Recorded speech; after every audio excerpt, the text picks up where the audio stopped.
आइए,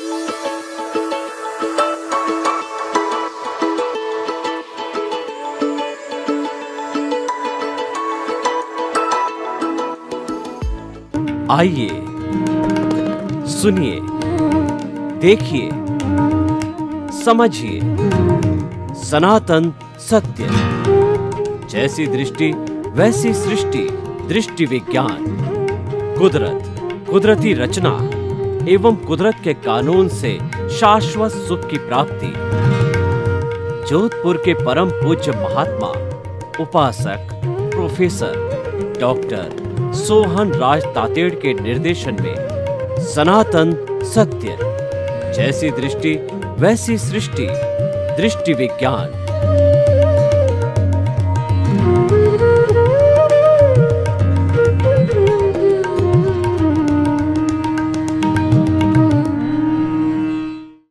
भाई और बहनों, मातृशक्ति को नमन। आज का हमारा बहुत सुंदर विषय सच्चिदानंद शिवोहम, यानी कि मैं सच्चिदानंद हूं और मैं शिव हूं। सच्चिदानंद का अर्थ होता है कि सत, चित्त और आनंद। सत का मतलब अविनाशी, जो कभी विनाश नहीं होता, और चित्त का मतलब ज्ञान दर्शन वाला, और आनंद जिसका लक्षण है।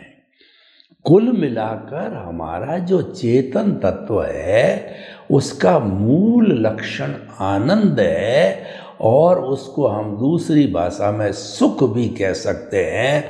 इस दुनिया में जो भी प्राणी जन्म लेता है वह कोई मरना नहीं चाहता। छोटा से छोटा प्राणी भी मरना नहीं चाहता, और उसके साथ साथ में कोई दुख नहीं चाहता। हर एक सुख चाहता है पर दुख हो जाता है, क्योंकि उसके सृजित कर्म हैं। जब वो उदय और प्रारब्ध में आते हैं तब उसको दुख होता है, और यही व्यवहार जगत कहलाता है।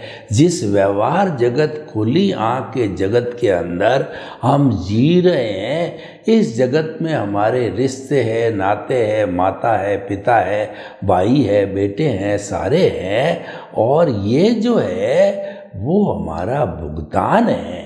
जिसके साथ में हमारा लेना देना हिसाब है वह व्यक्ति हमारे संपर्क में आ जाएगा। जैसे कि हमारा सबसे ज़्यादा गहरा संबंध पत्नी से होता है, इसका मतलब ये है कि वो सबसे बड़ी पार्टी है, वो जीवन भर साथ रहती है, वह सुख और दुख की भागीदार होती है।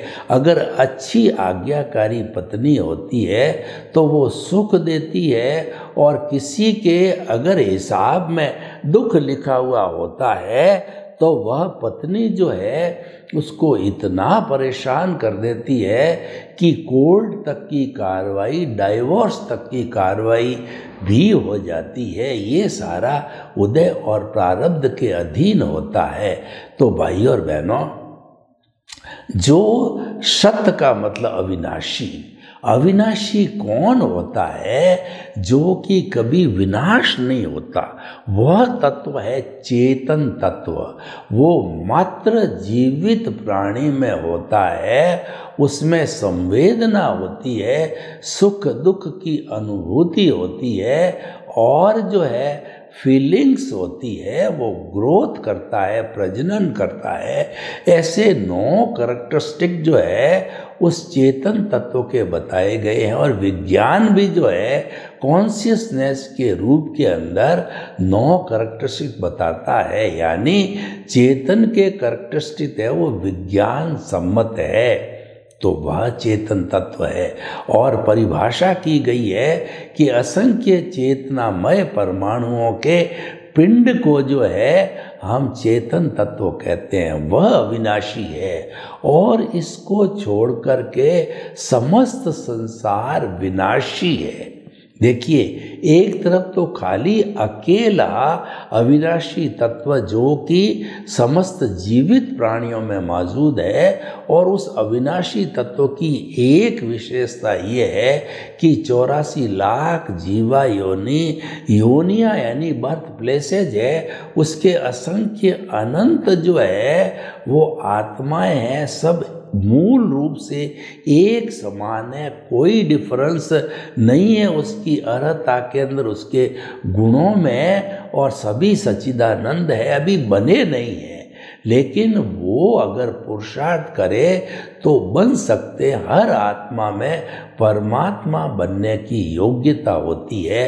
तो सामान्य दृष्टि से वह चेतन तत्व है, सभी प्राणियों में एक समान है। लेकिन जो विनाशी होता है उसके अंदर जो सारा द्वंद्व है, उसके अंदर द्वैत है, और उसके जो है बहुत से भेद होते हैं। जब हम व्यवहार जगत में आते हैं तो भेद ही भेद होते हैं, और निश्चय जगत में जाते हैं तो केवल एक अभेद रहता है।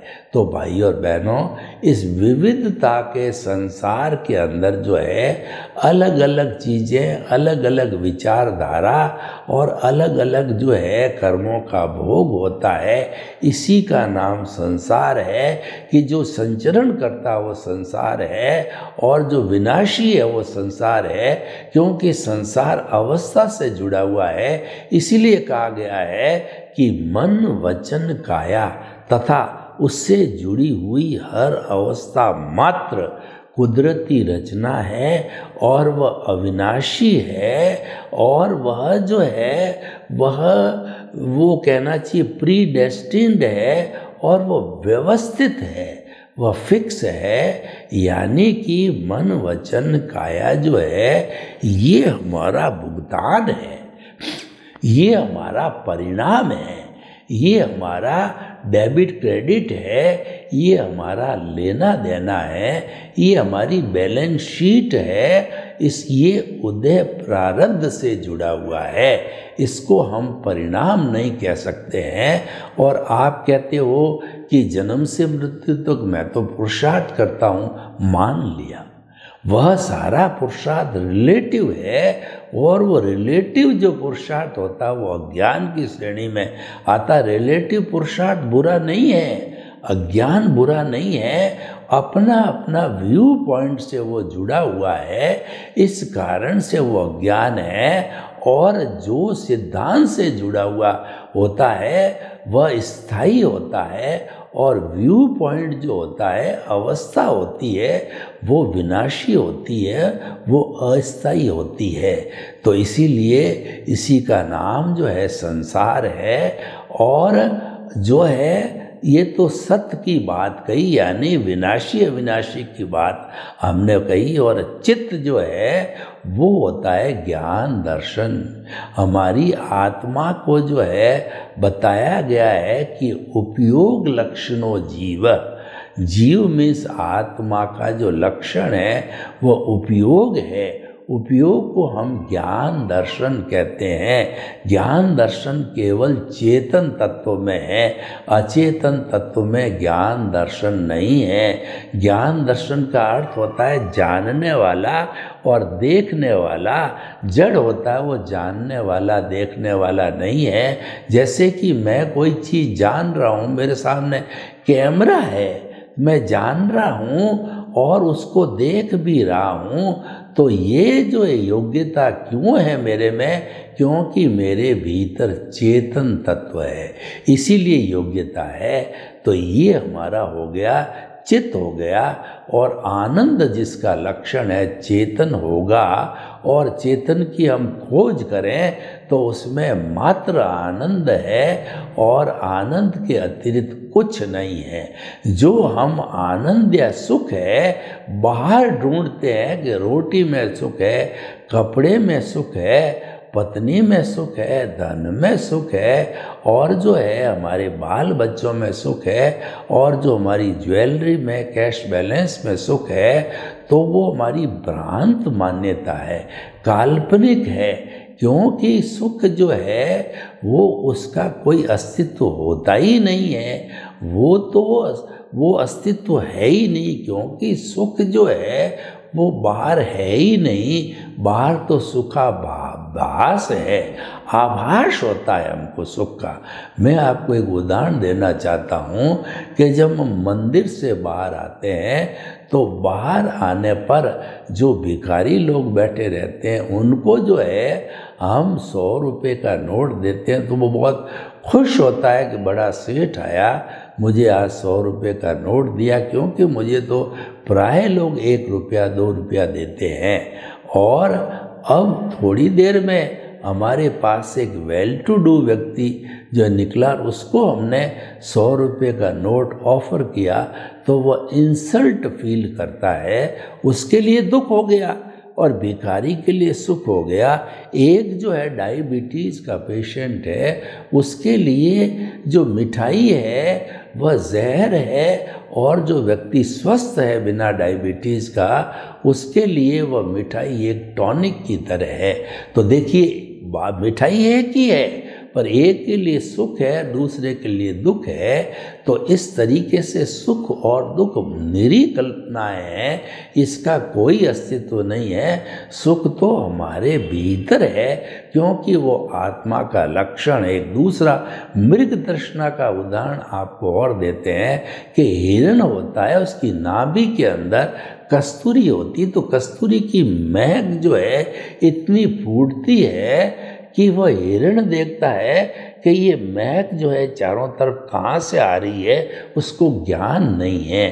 कोई भी सद्गुरु मिलता है तो उसको बताता है कि कस्तूरी तो तेरी नाभि में है, वहीं से सुगंध आ रही है, तब उसको मालूम पड़ता है, उसको ज्ञान होता है। तो उसी तरीके से हम जो है जीवन भर सुख को बाहर तलाशते हैं, जबकि सुख तो भीतर में है।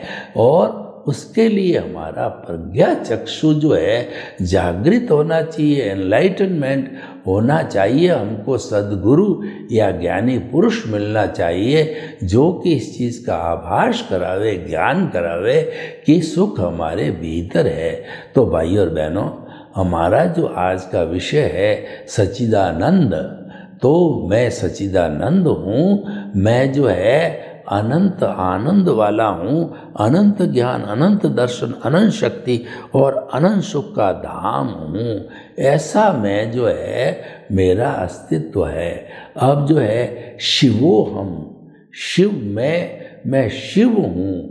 शिव का मतलब कल्याणकारी होता है, यानी कि जो है मैं सबका कल्याण करने वाला होता हूँ।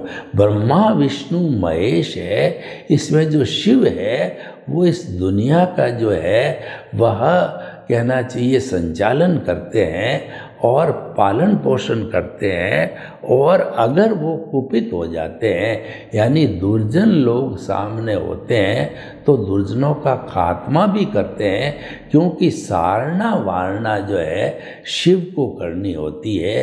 तो शिवो हम का मतलब हो गया मैं सृष्टि को जो है संतुलित रखने वाला शिव हूँ। तो देखिए कि ये शिव जो है होने से कल्याण करने वाला होता है, हमारा भी कल्याण हो और दुनिया के सब लोगों का भी कल्याण हो। सर्वे भवन्तु सुखिनः सर्वे सन्तु निरामया। लोग के जीवों को सुख मिले, शांति मिले, आनंद मिले, प्रेम मिले, सौहार्द मिले, और सभी जो है हम बड़े प्रेम के साथ के अंदर अपना जीवन यापन करें, ऐसी भावना शिवोहम के अंदर होती है। तो ये जो है कल्याण करने वाली है, वो भी हमारी जो आत्मा है वो कल्याण करने वाली है, यानी हमारी आत्मा का जो मूल स्वरूप है वो कल्याणकारी है, वह किसी का बुरा करने वाला नहीं होता है। देखिए हमारे इस जो है आत्मा के साथ के अंदर जो अज्ञान जुड़ा हुआ होता है वो राग द्वेष से पोषित होता है, वही किसी का जो है नुकसान और किसी का फायदा करने वाला होता है। इसीलिए कहा गया है कि ज्ञान का नाश ही सच्चा नाश है, ज्ञान का त्याग ही सच्चा त्याग है, क्योंकि हमें अपने अस्तित्व की प्राप्ति करने के लिए ज्ञान का, जो अज्ञान का त्याग करना पड़ेगा। और अज्ञान जब जीरो हो जाता है तब हम अपने मूल स्वरूप में आ जाते हैं, क्योंकि अज्ञान है उसी ने इस जो है वो कारावास के अंदर हमारे मूल अस्तित्व को या हमारे को कैद कर रखा है। तो हमारा संपूर्ण जो है ये कहना चाहिए पुरुषार्थ क्या होना चाहिए कि अज्ञान को नाश करना। अब अज्ञान को नाश करने के लिए हमको क्या क्या कदम उठाने चाहिए उसकी हम जानकारी करते हैं। देखिए कि मनुष्य के अलावा अज्ञान को नाश करने वाला दूसरा प्राणी नहीं है, क्योंकि वह तो ज्ञान और अज्ञान को समझता ही नहीं है। वो कैसे दूर करेगा? जो ज्ञान और अज्ञान का विवेक करने वाला मनुष्य प्राणी है, वही जो है वो ज्ञान का तो उपादेय करेगा और अज्ञान को हे करेगा, तभी छूटेगा। अब देखिए ज्ञान अज्ञान क्या है यह भी हमें समझना पड़ेगा। मैं और मेरा है वो अज्ञान है, और जो हमारा निमित्त भाव है वो ज्ञान है। यानी कि जब हम अपने साथ में आई प्लस माई है वो अज्ञान है, यानी कि आई प्लस अज्ञान इज इक्वल टू बद्ध आत्मा और आई माइनस अज्ञान इज इक्वल टू शुद्ध आत्मा। तो शुद्ध आत्मा को बनाने के लिए आई और माई जो है ये दोनों अज्ञान है। आई माई का मतलब मिथ्या ज्ञान, मिथ्या दर्शन। तो मिथ्या ज्ञान क्या है कि ये शरीर मेरा है, मेरा घर, मेरे धन, मेरी दौलत, मेरा परिवार, मेरा पद, मेरा प्रतिष्ठा, और जो है ये सारा जो है वो अज्ञान है और उसके मिथ्या ज्ञान है। और जो जितना भी ये शरीर है, मन वचन काया है, उसका संचालक मैं हूँ, उसको चलाने वाला मैं हूँ।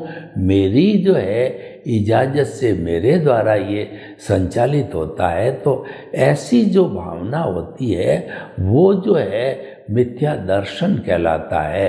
तो मिथ्या ज्ञान और मिथ्या दर्शन जो है ये दोनों, और मोहनीय कर्म तीसरा होता है मोहनीय कर्म। मिथ्या ज्ञान का संबंध ज्ञानावर्णीय कर्म से है, मिथ्या दर्शन का संबंध दर्शनावर्णीय से है, और मोहनीय का जो कर्म, मोहनीय कर्म जो है वह मोहनीय कर्म जो है उसके कारण जो है वो होता है हमारा ऑनरशिप और डूअरशिप से। तो उसका जो संबंध है ऑनरशिप से डूअरशिप के साथ में है। तो ये तीनों जो है हमको जो है अपने स्वरूप को प्राप्त करने में रुकावट डालते हैं। तो उसकी जगह हमें सम्यक ज्ञान, सम्यक दर्शन और जो है वह सम्यक तप और सम्यक चारित्र को प्राप्त करना पड़ेगा। सम्यक ज्ञान की प्राप्ति करने के लिए हमारे को जो है अकर्ता बनना पड़ेगा, निमित्त बनना पड़ेगा।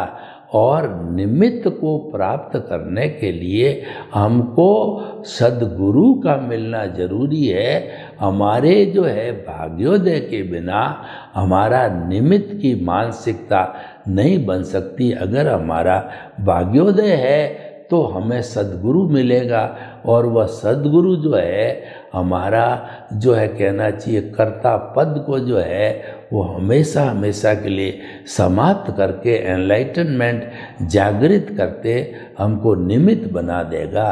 तो हम जब निमित्त बन जाते हैं तो उसके साथ साथ के अंदर निमित्त, निर्दोष, अकर्ता और शुद्ध आत्मा, ये चारों चीज़ें, चारों भावनाएं ये साथ ही आ जाते हैं। और जैसे कि हमारी जो चंडाल चौकड़ी है कि क्रोध, अहंकार, माया, लोभ ये भी साथ रहते हैं। एक को एंट्री दे दो तो तीनों बैक डोर से आ जाते हैं। तो उसी तरीके से हमने निमित्त को इनवाइट किया, तो निमित्त के साथ में निर्दोष, अकर्ता और शुद्ध आत्मा जुड़े हुए हैं, क्योंकि जो व्यक्ति निमित्त होगा वो जो है वो हमारे इस कुदरत के कानून में विश्वास करने वाला होगा। जब वो विश्वास करेगा तो विश्वास करने के साथ साथ जो है वह जो उसके विश्वास के साथ साथ में जो उसको हर एक प्राणी, दुनिया के प्राणी को निर्दोष मानेगा,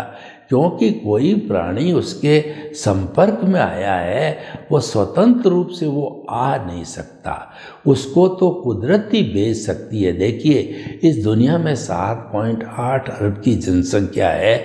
हम आपको बताना चाहते हैं कि क्या सारे लोग हमारे संपर्क में आते हैं? नहीं, हमारे संपर्क में वही आते हैं जिसके साथ हमारा हिसाब बाकी होता है, कुछ लेना देना बाकी होता है, वही आता है। कोई व्यक्ति हमारे में पैसे मांगता है तो वो हमारे घर आकर के बैल बजाएगा और हम कहते हैं सप्ताह भर बाद आना, तो सप्ताह भर फिर बैल बजाएगा।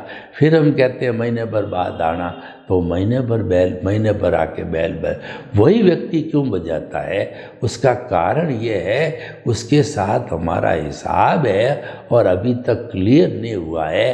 किसी कमरे में 5 लोग सो रहे हैं और वो कमरा मच्छरों से भरा हुआ है, तो उसमें 4 लोग तो खुराटे ले रहे हैं, अच्छी नींद पा रहे हैं, और 5वां व्यक्ति जो है वो बेचारा, उसको मच्छर काट काट के वह हैरान हो गया, उसकी नींद खराब हो गई, क्योंकि उन मच्छरों का द्रव्य क्षेत्र काल भाव, तो वो क्षेत्र तो कमरा हो गया और वह काल हो गया रात्रि का समय, और द्रव्य वह व्यक्ति है और मच्छर है, दोनों द्रव्य हो गए। और जो भाव जो है वो मच्छर ने भाव किया, क्योंकि उसका उदय प्रारंभ है, तो वो भाव करके सोते हुए को काट करके उसका खून को चूस लेगा, तो ये उसका हिसाब पूरा हुआ। तो ये द्रव्य क्षेत्र काल भाव के अधीन नियंत्रित होता है और ये सारा उदय और प्रारब्ध होता है जो कि व्यवस्थित होता है और वो मैकेनिकल मोड से चलता है और ये इसकी मालिक कुदरत होती है। तो कहने का अर्थ होता है कि परिणाम में हम स्वतंत्र हैं और जो है हमारे भाव पक्ष होता है उसमें हमारी आत्मा स्वतंत्र है, क्योंकि आत्मा पर जो है जड़ के और सृष्टि के नियम लागू नहीं होते हैं और सृष्टि पर आत्मा का नियम लागू नहीं होता है, क्योंकि वो चेतन है। चेतन के नियम अलग है, जड़ के नियम अलग है। चेतन सूक्ष्म है, उसकी कार्य पद्धति अलग है, और जड़ स्थूल है, उसकी कार्य पद्धति अलग है। तो हम जो है वो अपने भाव जगत में जा सकते हैं, यानी कि हमारा जो भीतरी जगत है उसके अंदर हम जा सकते हैं। वहाँ पे हमारा रियल पुरुषार्थ होता है, वो हमारा आध्यात्मिकता का जगत है, वो हमारा प्रज्ञा का जगत है। और वो जगत तब चालू होता है कि जब हम संसार में भटकते भटकते कभी हमारे को अच्छा गुरु मिल जाता, जब वो रास्ता बनता है। कहा गया है कि गुरु गोविंद दाऊ खड़े और काके लागू पाए, बलिहारी गुरु आपने और गोविंद दियो बताए। गुरु और ईश्वर दोनों खड़े हैं, तो पहले हम गुरु का चरण स्पर्श करते हैं कि उन्होंने हमको रास्ता बनाया, उससे हमको भगवान की यानी हमारे स्वरूप की स्मृति हो गई। पर वो रास्ता तो गुरु बताता है, तभी हमको प्राप्ति होती है। तो भाई और बहनों, हम आपको बताना चाहते हैं कि ये सारी स्थिति तब आती है जब हमारा एनलाइटनमेंट होता है, जब हमारा ज्ञान होता है, जब हम अंतरात्मा बनते हैं। तो देखिए, सच्चिदानंद और शिवो हम, ये मैं स्वयं हूँ, इसकी हमें प्राप्ति करनी है, ये हमारा लक्ष्य है। इसका अर्थ ये कि मुझे परमात्मा बनना है, और वह अगर हम लक्ष्य रखेंगे और उसी के अनुसार भाव डालते रहेंगे, यानी कॉज फ्री भाव डलेंगे हमारे, तो उससे जो पुण्य होगा वो मुक्ति के लायक और सहायक होगा और धीरे धीरे कुछ भवों के अंदर हम मुक्ति को प्राप्त हो जाते हैं, हम स्वयं ईश्वर बन सकते हैं। तो भाई और बहनों, ये सच्चिदानंद शिवो हम बनने की सारी प्रक्रिया है। इस प्रक्रिया को हम अपने मनुष्य जीवन में ये लक्ष्य बनावें तो ये प्रक्रिया बन सकती है। ये लक्ष्य बनाने के लिए हमको थोड़ा अंतर्मुखी होना पड़ेगा। जन्म जन्मांतर में हम बहिर्मुखी घूम रहे हैं, बाहर घूम रहे हैं, दूसरे के दोष निकाल रहे हैं, इंद्रिय सुख को भोग रहे हैं और हमने ये मान लिया कि ये जो कुछ भी सुख हमको इंद्रियों के द्वारा मिल रहा है वही फाइनल है और वो हमें छोड़ना नहीं चाहिए। लेकिन जो लोग मुक्ति चाहते हैं वो इंद्रिय सुख को साइड में करते हैं और जो आत्मा का सुख है उसको प्राप्त करते हैं और वो उसके लिए रियल पुरुषार्थ करते हैं। देखिए, संसार को प्राप्त करना तो रिलेटिव पुरुषार्थ है। जैसे कि हम बड़े हो गए तो हमने इंजीनियरिंग की पढ़ाई की, हम इंजीनियर बन गए, पैसा कमाया, मकान बना दिया, शादी कर ली और बाल बच्चे हो गए, पोते हो गए और हमारा संसार बढ़ने लग गया। लेकिन उसके साथ साथ में अगर हमें शाश्वत सुख की प्राप्ति करनी है, मुक्ति को प्राप्त करना है, तो हमें दूसरा रास्ता लेना पड़ेगा, क्योंकि वो तो संसार का है। तो हमें तो भीतरी जगत का रास्ता लेना पड़ेगा। तो भाई और बहनों, इस तरीके से हम शिवो हम और सच्चिदानंद बन सकते हैं। सर्वे भवन्तु सुखिनः सर्वे सन्तु निरामया। लोग के जीवों को सुख मिले, शांति मिले, आनंद मिले, प्रेम मिले, सौहार्द मिले और हमें सभी हिल मिल करके और हमारे इस जो है वो देवत्व को धरती पर उतार लाएं। आपके प्रति मंगल भावना।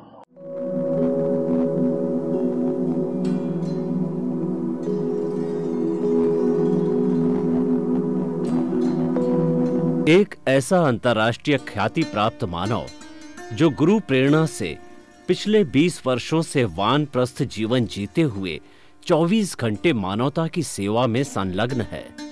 एक ऐसा मानव जो अभी राष्ट्रीय, अंतर्राष्ट्रीय टीवी चैनलों पर 7,500 एपिसोड के माध्यम से सनातन सत्य, आत्मविज्ञान एवं पुनरुत्थान, व्यवहार एवं निश्चय जगत के जीवनोपयोगी विषयों पर हृदय स्पर्शी प्रवचन कर चुका है। उस मानव का नाम है महात्मा उपासक प्रोफेसर डॉक्टर सोहन राज तातेड़। प्रोफेसर तातेड़ द्वारा योग, दर्शन, शिक्षा विषयों पर रचित पीएचडी स्तर के 250 शोध ग्रंथ भारत के 100 प्रतिष्ठित विश्वविद्यालयों में शोधार्थी पढ़ रहे हैं तथा वे सभी शोध ग्रंथ वहां की सेंट्रल लाइब्रेरियों में उपलब्ध हैं। महात्मा सोहन राज ने अभी तक हजारों स्कूलों, कॉलेजों, विश्वविद्यालयों एवं संस्थाओं में सेमिनार, वर्कशॉप, कैंप लगाकर लाखों विद्यार्थियों को योग, दर्शन, शिक्षा का प्रशिक्षण देकर उन्हें सुसंस्कारित किया। डॉक्टर तातेड़ ने भारतीय संस्कृति उत्थान के 4000 से अधिक समसामयिक विषयों पर आर्टिकल लिखकर ऑनलाइन जर्नल, पत्रिकाओं, वेबसाइट्स पर प्रकाशित किया, जिसका उपयोग लाखों पाठक कर रहे हैं। उपासक तातेड़ के 5000 से अधिक आज का सुविचार, आज का शुभ संदेश, आज का मंगल भावना योग आदि चिंतन websites, Twitter, blogger, Facebook, YouTube माध्यमों से लाखों लोग अपना जीवन निर्माण कर रहे हैं।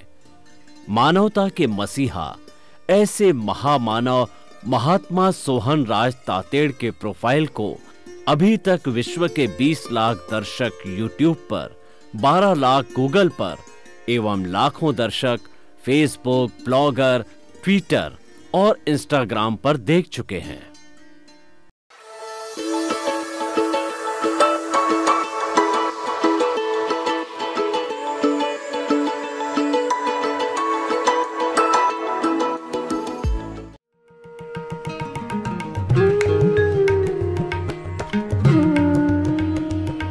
है।